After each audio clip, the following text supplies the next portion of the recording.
अभिजित दीपकेसारखं नवं नेतृत्व देखील तयार होत आहे महाराष्ट्र कसं पाहतं? चांगलं आहे. मी म्हणायचं जेवढं नवीन नेतृत्व सुरू येईल तेवढं स्वागत केलं पाहिजे आपण सगळ्यांनी. नव्याने राजकारणात अशा तरुणांनी येणं गरजेचं आहे. शेवटी असं आहे की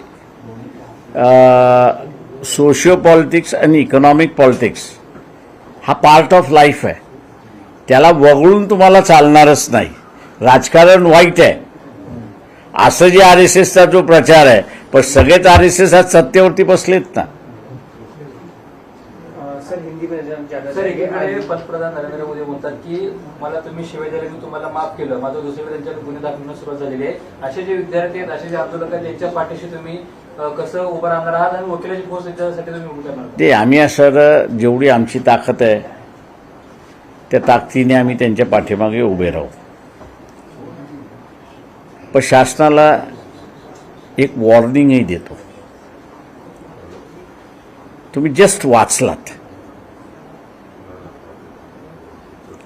तो राग काही शमलेला नाही. पुन्हा जर संधी दिलीत या यंगर जनरेशनला, तो उकडून फेकल्याशिवाय राहणार नाही, एवढं लक्षात घ्या.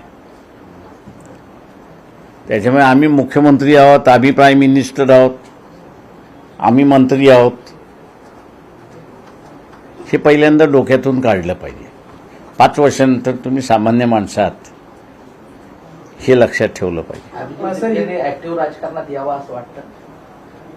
येणे मी जसं म्हणालो की सोशिओ पॉलिटिक्स आणि इको पॉलिटिक्स हा पार्ट ऑफ लाईफ आहे. त्याच्यामुळे त्याला डावलता येणार नाही.